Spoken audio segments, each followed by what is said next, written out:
Alright, what's going on, everyone? Welcome back to the channel. Alright, it's Gordo here, and I got off work like an hour or something ago. I don't know. Anyway, I wanted to make a little reaction video.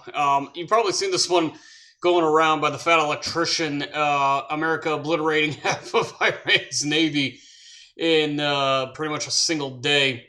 And as you already know, I like to keep things non-political, but this one's going to get a little funny. It's the fat electrician. I absolutely love every video he comes out with. And I figure, you know what? It's been a while since I actually did a video. I uploaded a short or two here and there. But I figured now would be a good time to have a little bit of a reaction video and just kind of show you what are some of the stuff that we do and what happens when they touch our boats. It's not uncommon knowledge at this point to know that if you touch America's boats, America will touch you back. Wait a minute. But I take that back. You know what I mean? Ah, crap. Anyways, fat electrician, praying mantis. Let's do it. Ah, yes, the time that the U.S. Navy got upset and destroyed half of Iran's entire naval fleet in a single 8-hour workday. Today we're talking about Operation Praying Mantis. Okay, right off the bat, I love that. I want that patch. I'm not going to be authorized to wear it in uniform, but I have leather jackets. But real quick, this video is sponsored by Zydax Custom Gaming PCs. They are all built right here in America with American-based tech support. Alright, right off the bat, I don't get paid to do promotions, so. To invade Iran. Why? Don't really care. Not pertinent to the story. However, at the end of that war, Iran decides, hey, we're going to pull a page out of the old Art of War by Sun Tzu. We're going to cut off the enemy supply lines, deprive the enemy of nice things. It's going to work out great. Iraq's got a weak navy. We're going to wipe out their navy, and then every time they send out an oil tanker through the Persian Gulf, we're going to blow that up. So, all right, right off the bat, we already know how this is playing out. So, I think we've seen, especially in the recent months, given the geopolitical situation going on in the Red Sea, I think it's the Red Sea, where the Houthis are trying to go after all the, oil tankers. So, luckily, we are not repeating history yet. We have not been that far provoked. But, so far, it's funny, like, when you're looking at military history, how the past repeats itself a lot. Oh, they can't sell any liquid dinosaur, they can't make any money, they go broke, we win the war, hooray. It's a solid plan. So they do exactly that. Then Kuwait comes out of left field and they're like, hey, we've been financially backing Iraq through this entire war for the past 7 years. We need to make sure they win so we can get our money back. So we're gonna go ahead and let Iraq use our oil tankers to export oil. So I like where this is going. I don't like where it's also headed. Iran is like, well, that's an easy problem to solve. I'll just blow up all the Kuwaiti oil tankers as well, which is exactly what they do. But here's the catch. Kuwait at this point in time is like the one major exporter of oil that wasn't really part of OPEC, meaning that they were selling oil on the global market significantly cheaper than everybody else, driving down the entire oil market. And now that their oil tankers are getting blown up as well, it means that Kuwait can no longer sell oil on the cheap, meaning that Iran has now inadvertently committed the cardinal sin of the late 20th century, raising gas prices. Now the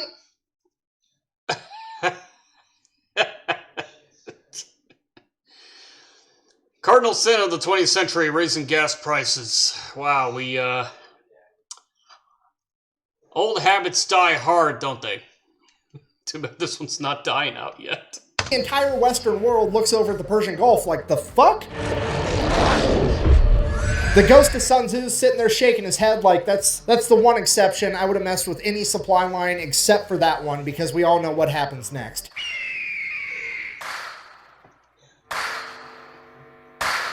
Alright, right off the bat, I'm going to tell you what we see here. First off, that is a Arleigh Burke class guided missile destroyer. That is a thing of beauty and an icon, and I had the chance to be on one for a week back in 2019 out of, I think, San Diego. And those things are not... I'm aviation. You'll see me more on the amphibs. But, yeah, those things are not... They're cramped. And this right here is actually... Let me see if I can go back a little bit. With any supply line except for that one, because we all know what happens next.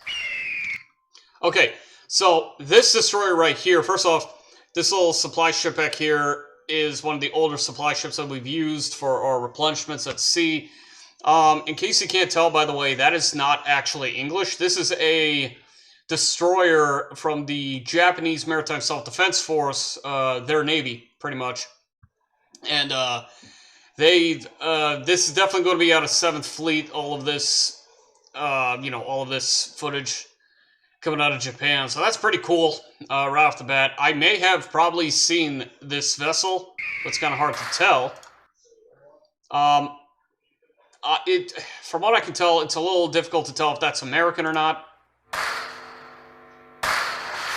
That is an aircraft carrier. That thing, I never want to go on a carrier. Just because it's cool doesn't mean it's cool to be on.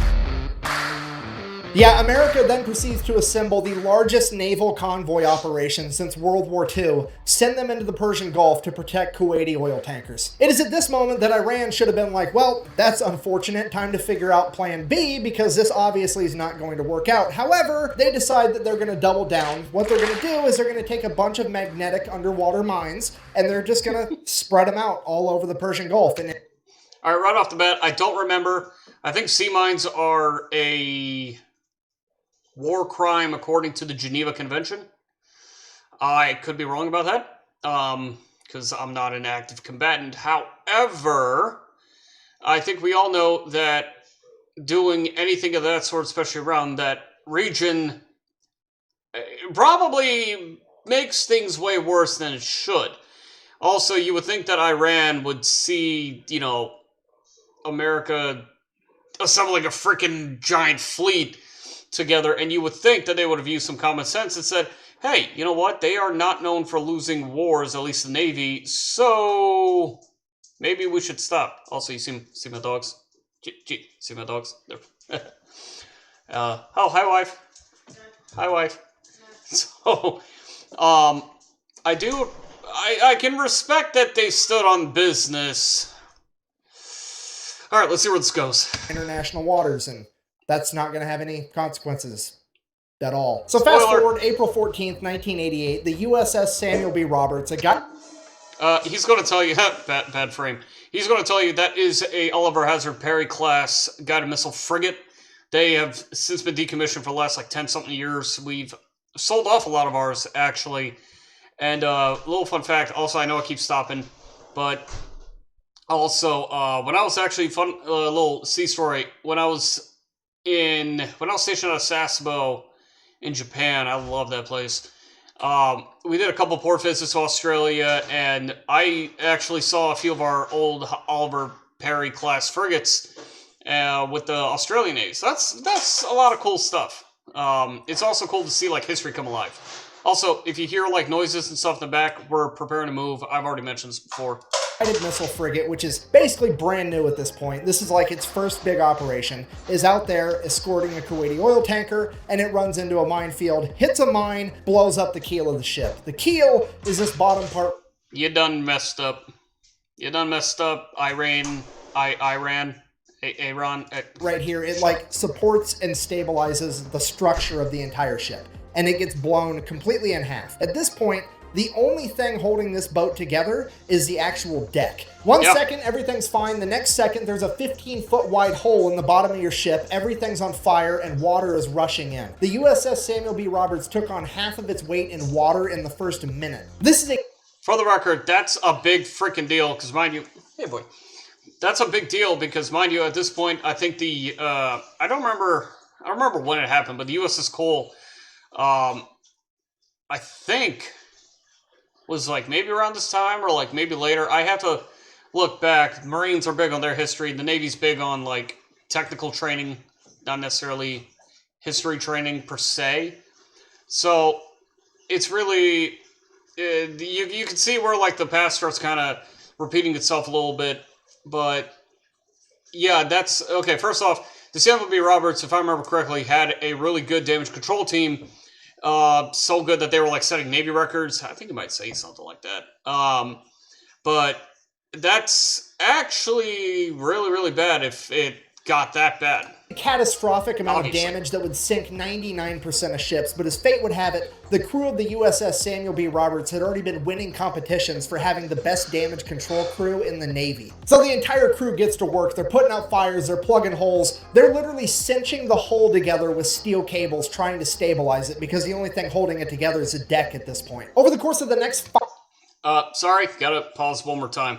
Firefighting and damage control training are some of the biggest pieces of training ever, really, that the Navy will always have you go through. It doesn't matter what rate you are in the Navy. In fact, so I'm aviation, we have our own style of firefighting, specifically designed for fighting aircraft fires and stuff like that. And then, you got shipboard fires, and then a lot of times they would often cross-train. So anyone who's pretty much in their air department at this point probably started using some of their, I imagine, start using some of their firefighting equipment from the flight deck. Well, it's a destroyer, so it's more like a landing pad, but they probably started using some of that. Like when it comes down to, situations like that, it's all hands on deck, pretty much. So it's honestly impressive that they didn't hesitate. They were already trained. They were ready to go in and tackle it. 5 hours, the entire crew fights their ass off and somehow manages to get the situation under control and limp the ship all the way back to Dubai. That alone is pretty impressive. But 5 hours, dude? Let me explain just what you're like. If you ever see like firefighters with like their full like helmets, full gear, full air packs on, that's what we train in, sometimes along with civilian firefighters.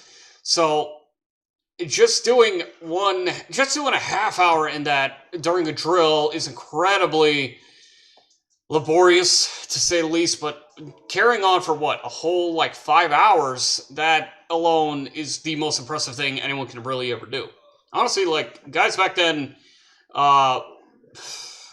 you gotta respect them. Jeez. Where they can get it to a port. And the most incredible part of all of it, not a single American was killed. Only 10 men were injured during the fire and the initial explosion. Probably smoke inhalation. The crew inhalation. survived. The boat's basically completely destroyed. Then America sends in an underwater crew, figure out what happened. They find the remnants of the mine. They check out the other mines. Yep, they're Iranian. At this point, now somebody has to inform the president because this is a big deal. And the president at this point in time is, let me check my notes, fucking Ronald Reagan. I'm from the government and I'm here to help.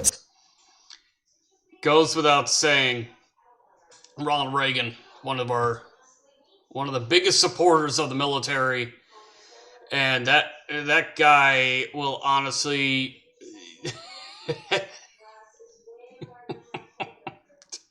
Ronald Reagan, look him up if you don't know anything about him. Which, if you don't know anything about him, is honestly crazy at this point, especially if you're American. So they go ahead and they brief Ronald Reagan on everything that happened. He's super happy that everybody survived, and he's like, okay, well, here's what we're going to do. We're going to issue a proportional response. And what the U.S. Navy heard was, awesome. All right, so here's the plan. Iran currently has 3 oil rigs in the Persian Gulf that are not being used for drilling oil, but as military bases for their naval operations. So the U.S. Navy is going to go ahead and take out all 3 of those. Now, I don't really know what the guided missile frigate to oil rig exchange ratio is, but we're going to go ahead and err on the side of caution and say that it's not quite proportional enough yet.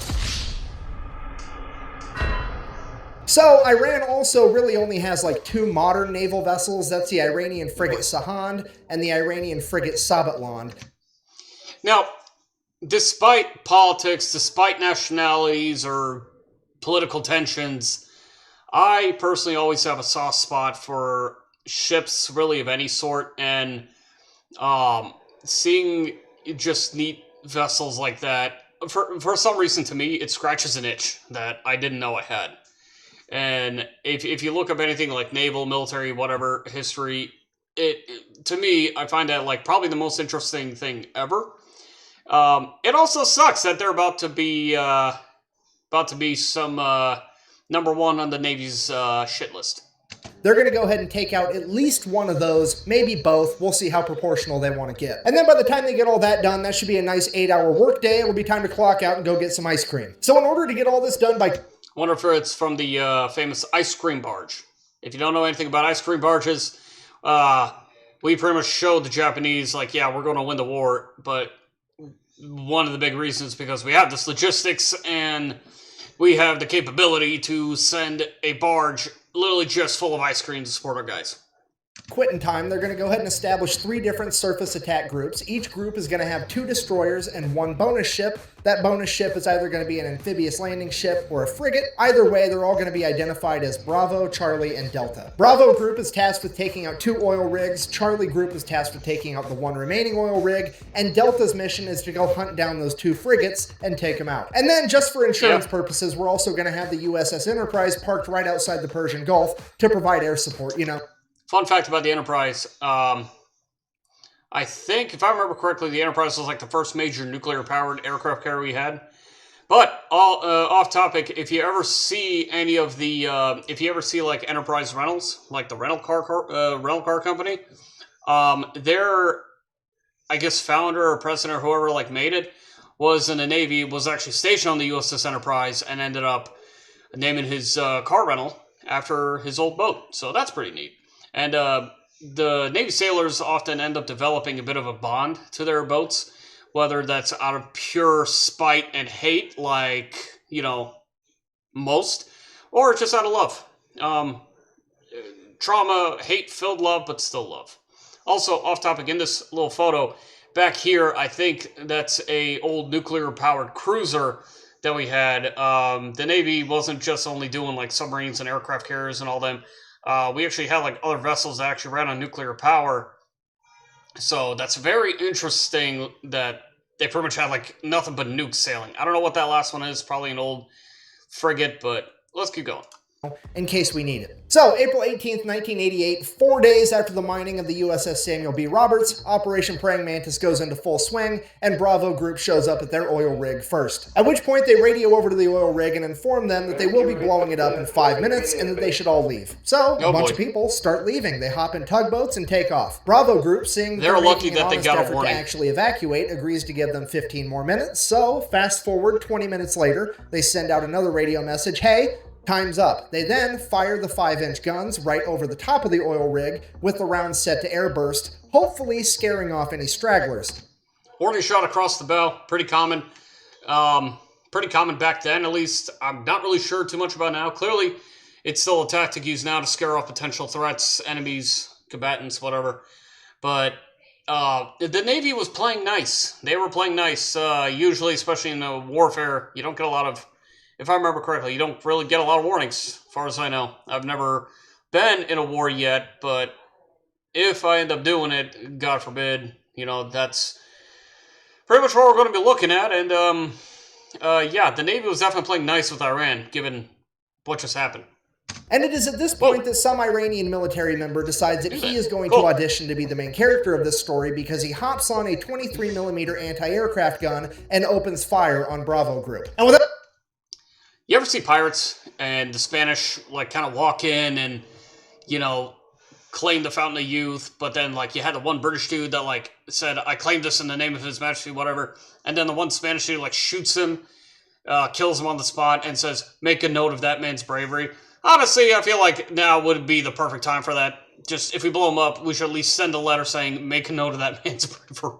Skipping a beat, one of the 5-inch guns on one of the destroyers just goes, poof, and just fucking direct hit smokes this dude. Barely touches the rest of the oil rig. This guy, definitely not the main character, but the silver lining, he at least made it into the credits as Baloney Missed Cloud #1. Now, obviously, I'm paraphrasing here, but at this point, Bravo Group radios over to the oil rig one last time, something along the lines of, hey, does anybody else need to find out what it's like to chew 5 gum, or are you fuckers ready to quit? The oil rig finally radios back and is like, yeah, please cease fire, we're gonna leave. So all the Iranian military members leave. Bravo Group decides to open up on it for a little bit with the 5-inch guns before sending over a couple of Hueys full of Marines. The Marines hop out, place some demo charges, hop back on the helicopters, take off. The entire oil rig blows up, and already things are getting more proportional. Proportional, close enough.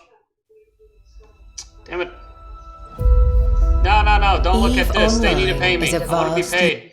While all that was happening, Charlie Group made yet. it to their first oil rig as well, and pretty much the exact same thing played out. The only differences were Charlie Group didn't have Marines to place the demo charges, they had Navy SEALs, and when the Iranians opened up with the 23mm anti-aircraft guns, they just decided to keep firing 5-inch shells at the oil platform until it burst into flames and burnt the entire thing to the ground. At which point, the commander of the destroyer kind of looks over at the Navy SEALs and is like, "Sorry, I guess you guys get to sit this one out." Oh, mission got canceled? Good. And while all that's going down, don't act like they weren't itching for a fight. You know those SEALs were itching to go in and, you know, have their moment in the spotlight too. You know, they deserved it too. Bravo Group's already making their way over to the third oil rig, at which point they pick up something on radar, and it's definitely another enemy ship headed right towards them. And at this point, you have to remember, this is the late 1980s. None of the American sailors have seen naval warfare on this scale. The pucker factor is on. They are getting harpoon missiles ready, and they are about to get in like one of the biggest naval fights since World War II. At which point, whoever's in charge of Bravo Group decides to take a deep breath, and they're like, okay, let's send up a helicopter real quick just to verify that it's actually an enemy ship. So the helicopter goes up, radios back to Bravo Group. It's definitely a warship, but it's a Soviet destroyer. At which point everybody's like, what?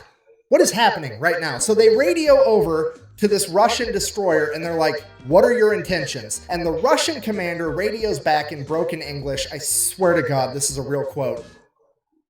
"I'm just here to take pictures for history. Look, I know that I bash on the Soviet Union and communism every single chance I get, but this time around, I got to give it to them. These guys know how to party. Just straight up rolling into the middle of the largest naval operation since World War II to eat popcorn and watch. It's incredible." At this point, I ran... So, right off the bat, I'm pretty sure, if I can take a guess, they were there to, I guess, kind of assess American naval power and see what their proportional response was. And at the same time, I can promise you that there were a lot of Soviet sailors on those decks just watching the show and enjoying the fireworks. It doesn't matter if you're Russian or American, British, Canadian, Irish, for all I know. Everybody loves to see boom go boom. And finally figures out that there's something going on, but they don't really know what, so they just begin attacking any ship they can find, and the first ship they found was a civilian cargo ship called the Willie Tide, that they begin attacking with Boghammer-style speedboats. So the Willie Tide radios for help, the USS Enterprise responds by sending up a bunch of A-6 intruders, as well as F-14 Tomcats. The A-6 intruders show up, start dropping cluster bombs, they end up hitting one of the speedboats and scattering the rest. The civilian cargo ship is saved, hooray. Cutting back to Charlie Group, now there's an Iranian fast attack ship coming right at them. So they radio over like, hey, yeah, we're kind of going around blowing up all your stuff, but also we've got a very specific list. You're not on it, so how about you just go away and we'll forget we saw you. The Iranian fast attack ship messages back, sounds good, we'll do that. And then they just keep driving right towards them. And then this Iranian fast attack ship... They should have learned by now the Navy was playing nice. Warning shots. Hey, get a chance to clear out. Look, we don't want to, but don't make us do it, because, we don't want to, but if you make us do it, we will do it without hesitation. And, yeah, they effed around, and I think they're about to find out. It's within, like, 15 miles of Charlie Group, which is, like, point-blank range for a naval battle. Charlie Group radios again, dude, what are you doing? To which they respond, I'm following orders. And then they proceeded to lock their radar on Charlie Group, which Charlie Group can see. At which point Charlie Group immediately launches 5 missiles directly at the Iranian vessel. The Iranian vessel fires a harpoon missile back at Charlie Group. Both groups now have missiles in the air screaming towards one another. The Americans launch countermeasures, shooting up chaff rockets that end up catching the harpoon missile, detonating it in midair. The Iranian vessel, on the other hand, did not have any countermeasures capable of stopping the newer technology behind the American missiles, and it would end up getting sunk pretty much immediately. Then before you screw around, you find out. Iran had the warning. They decided not to take it, and now they're seeing why. You see, the Navy is merciful.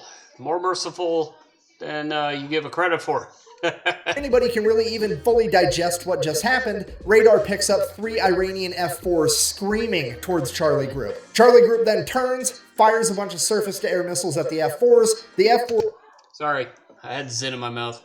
It's a habit. Bad habit, but still a habit.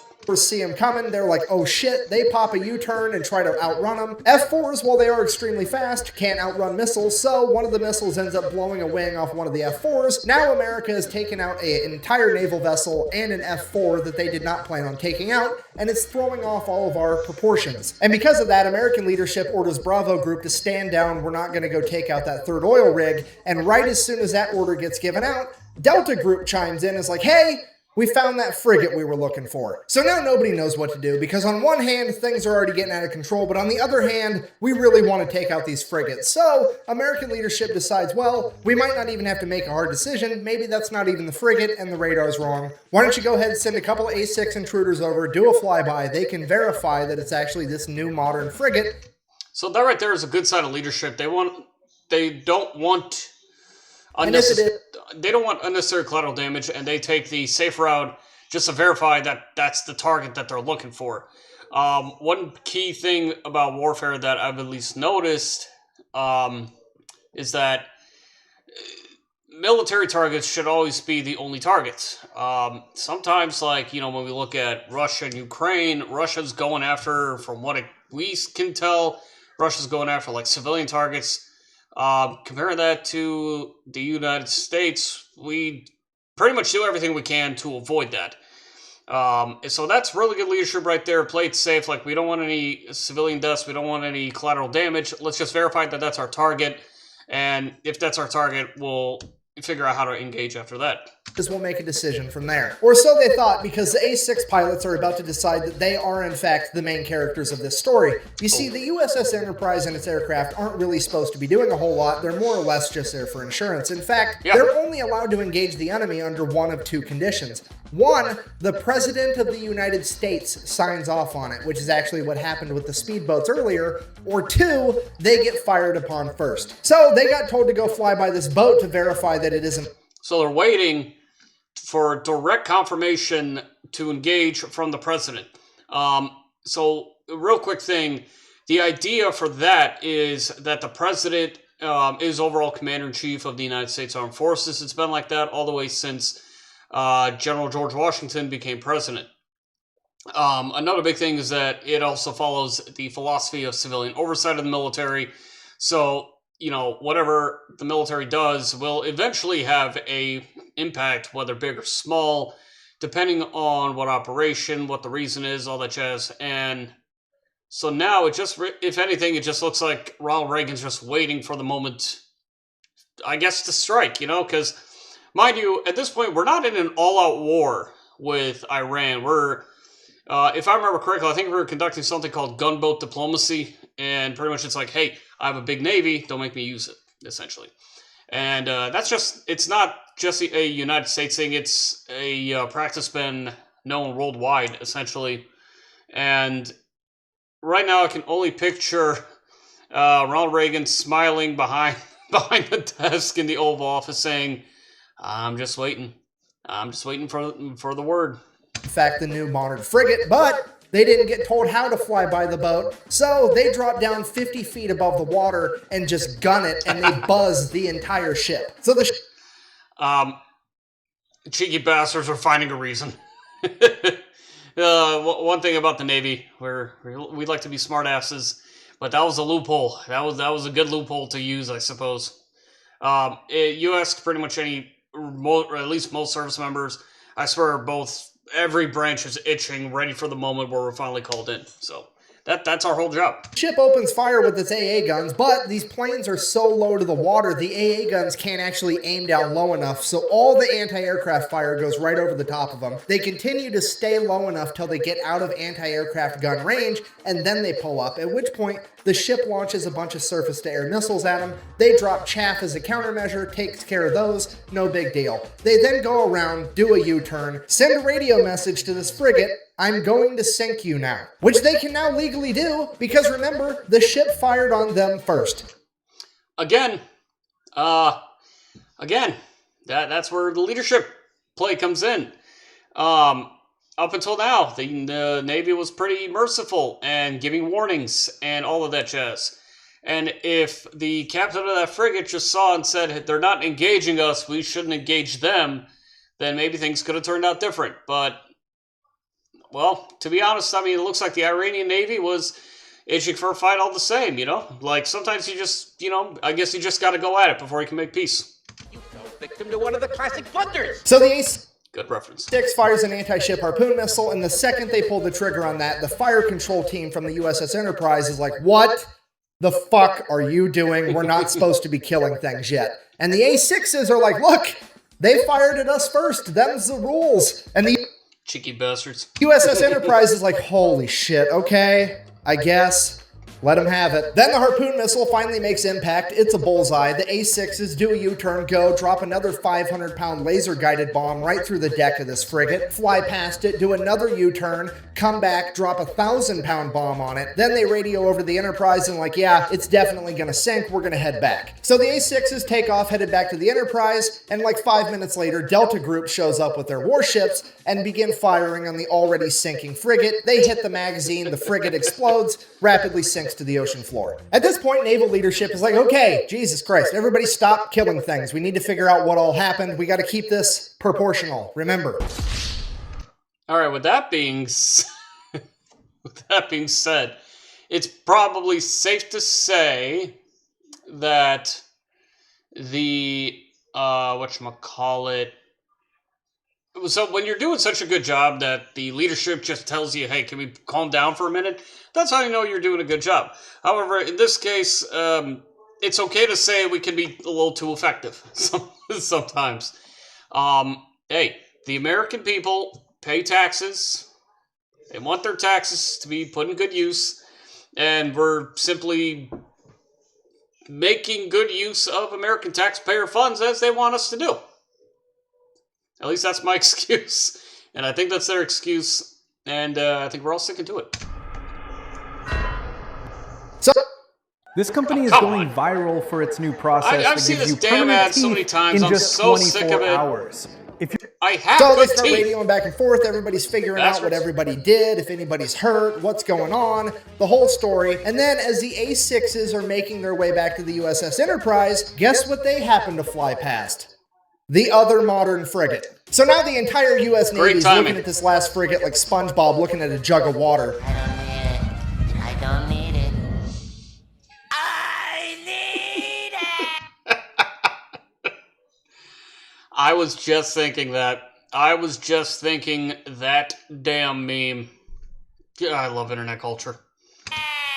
But also, like realistically speaking, the A6s are pretty much out of ammunition. The only thing they have left are 2,000-pound bombs, and those just aren't going to be enough by themselves without a harpoon missile to take down this ship anyways, so they really are just going to fly by and verify that it's the modern frigate. So the A6 intruders go ahead, they do their flyby. It is in fact the new frigate that they thought it was, and it does in fact open fire on the A6s. A6s make it out completely unscathed, at which point they pop a U-turn, and one of the A6 pilots is like, It's the bullseye womp rats in my T-16 back home. So the Good A6 reference. pulls up, gaining altitude, and then dives down, aims its nose right at the frigate at like a 35-degree angle. They're doing a good old-fashioned dive bombing run like it's fucking World War II. The AA guns start firing, there's bullets whizzing past the plane, but they're committed now. They're You know that those pilots were making their grandfathers proud. That's all I gotta say. closing in, closing in. The bombardier behind the pilot lets the pilot know, hey, I'm locked on. At which point, bombs away, the pilot pulls up, and the bomb goes right down the fucking smokestack of this boat. Blows up, completely destroying the entire engine room. That frigate is now dead in the water with no power.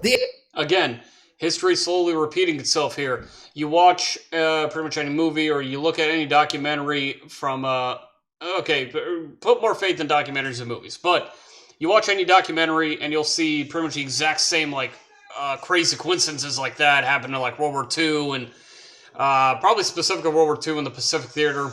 But it's crazy how just watching this, you see that history's repeating itself.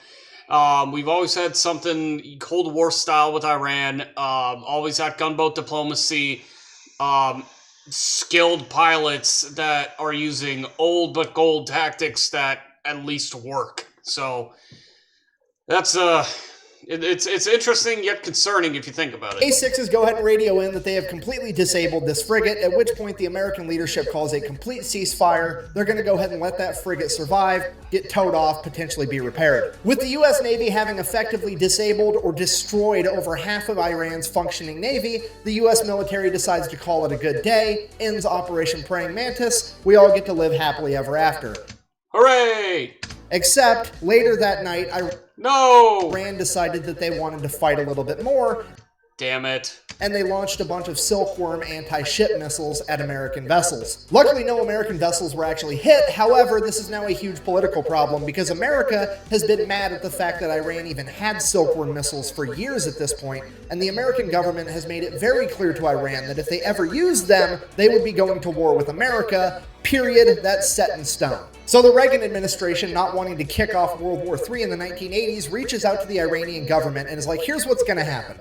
You're going to go ahead and admit that that was an accident. I'm going to sweep it under the rug, and we're never going to talk about it again. Because if this makes headline news and the American people find out, I'm going to have to get real proportional around here. So Iran's like, okay, fine, whatever, it was an accident. Let's sweep that whole thing under the rug. But I am still going to take America to international court to try to prove that it was a war crime to take out my oil rigs. That way I can get reparations and make America pay for it. So, all right, before we continue, I want to go ahead and point out that sea mines, I'm pretty sure, are against the Geneva Convention. And if that is the case, what exactly was Iran's plan?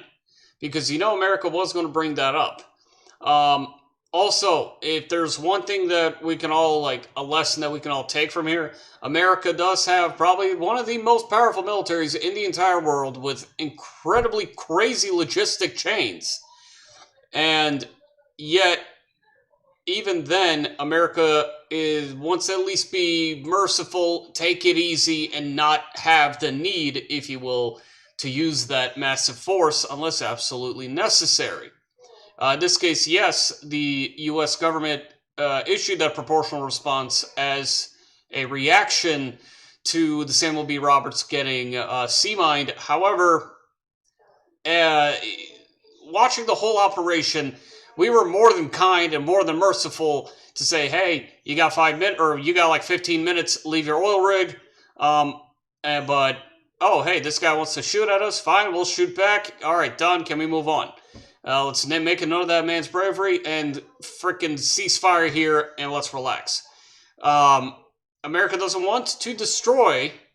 It just wants to, what's it called? Peace through strength, I think, where our powerful military will ensure the safety and security of our country and our allies, but at the same time, we're going to at least show mercy and be humane about it. Obviously, it's really hard to argue that it's considered humane, sure, but if we also take a moment to realize we're showing as much mercy in a conflict as possible, maybe you should probably consider it. At least in like special circumstances like this. International court, they lay out the case. The international court is looking at America like, okay, well, first of all, you're the fraction people. I don't know how you think that this is proportional, but it definitely wasn't. We are the fraction people. Decimating a navy to 1/8 or 1/10 of its entire power is fractional and proportional. We didn't destroy their whole navy. We just cut it down by a very massive proportion. At least that's the excuse, I imagine. Second of all, according to the Amity Act, you absolutely should not have attacked their oil rigs. This is probably a war crime. At which point the representative for America is like, well, actually, if you read the loophole Amity Treaty between Iran and the United States, it only talks about ships and boats. It don't say shit about oil rigs, meaning I wasn't obligated to not attack those oil rigs. At which point the court is like, hold on. Fucking, he's right, son of a bitch. Okay, well, I guess America's innocent, because I've said it once and I'll say it again. It's never a war crime the first time. And now for the best part of the entire story. Shout out to Canada, by the way, who turned the Geneva Convention war crimes list into a checklist in World War II. I will not give context on that. You can look it up yourself. But they're pretty much the reason why we have a Geneva Convention to begin with, amongst other reasons. But, yeah, it's technically a war crime after, once they realized we should make it a war crime. But can we also talk about the fact that Iran put sea mines down in international waters to try and control or restrict waterway passage? Did we not have a counter-argument? I feel like we had basis for a counter-argument. Now proceeds to go over to Dubai, pick up what's left of the USS Samuel B. Roberts, tow it all the way back to Maine, then take the ship out of the water, get it in dry dock, cut out the entire damaged section of the ship, including the engine compartment, build another module to fit in its place. This thing weighs like 300 tons. They jack it up, weld it right where it's at, get everything rehooked up, reconnected, and this boat is back out on the ocean 1 year later on 1 year? 1 year. That is absolutely outstanding.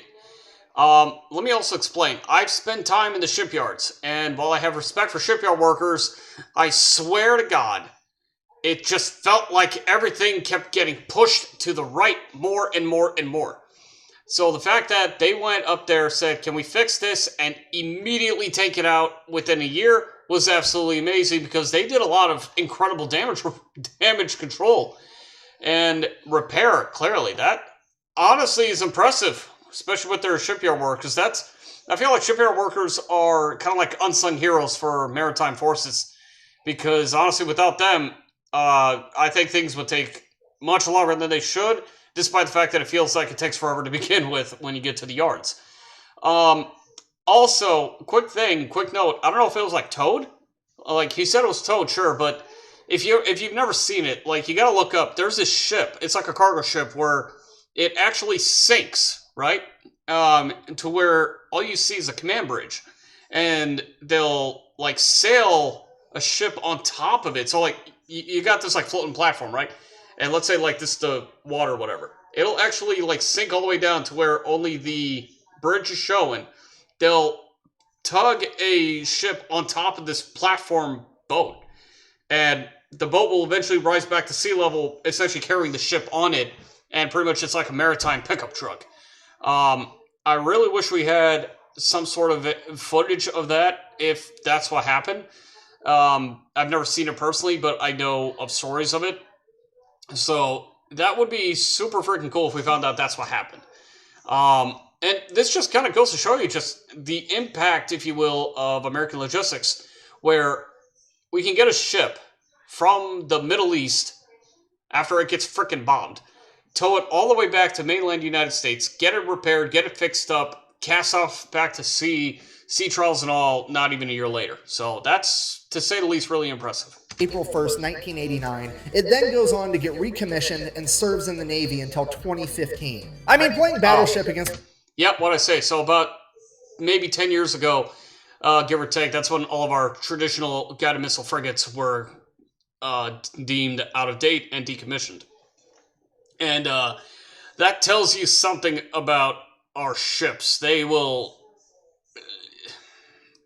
Our ships are nothing without the sailors. And without the sailors, ships are just empty hulls. And a ship will only work as well as a crew can work on it. So it's, to say the least, very impressive. America's got to suck, right? Like, haha, I've sunk your frigate. And America's like, first of all, no, you didn't. Second of all, fuck your entire Navy, as it picks up your board and just throws it at the wall. So in conclusion, if you do ever find yourself being the leader of a foreign nation one day, the best advice that I can possibly give you is A, do whatever you can to not raise gas prices, and B, whatever you do not fuck with America's boats. We do not like that shit. Thank you for watching. Best way to support the channel is like, comment, subscribe, maybe go buy some merch at thefatelectrician.com. Quack bang, out. All right, hold on. Let me go ahead and move this over a little bit. So right off the bat, you know what? No, I'm not worthy to even put my face above his thing. There. We'll go back here. So right off the bat, it's not just a meme. It is a meme built off of blood. Do not touch America's boats. We do not like that. And if you do, bad things tend to happen not long after, if not immediate. But all within a day. Jeez, that was freaking incredible. Less than 8 hours, and we're bombing all of Iran's navy. and we fraction their navy because we're the fraction people apparently. Although it makes sense. And oh jeez, wow. This just goes to show you just how our history repeats itself. So that's pretty cool. Wow, that was crazy to say the least. So, anyways, one, reading about this stuff only makes me proud for my service, and at least proud of the fact that I got accepted into joining the United States Navy now almost 10 years ago. It's been about 9-10 years, give or take. So this has been absolutely amazing. Anyways, I hope you guys did enjoy this video. Go to the Fat Electrician, go ahead and subscribe to him, show him all that love, because I want to get one of his... I'm probably going to get one of his merch. I'm not going to lie to you. This is freaking cool. I do want to have another reaction video. This is actually my second reaction I've ever made, apart from gaming videos, mod videos, stuff like that. But I hope you guys did like it. If you guys did like this reaction video, please subscribe. Let me know if there's anything else that we should watch together. And also, I'm going to try and convince my wife to join in on a video, another reaction video, because her entire family is Marine Corps, so really rich history too. But with that being said, I hope you guys did enjoy. Subscribe to the Fat Electrician, and if you're new here, subscribe. I would very much like it. Anyway, don't touch America's boats. I'll see you next time. Bye-bye.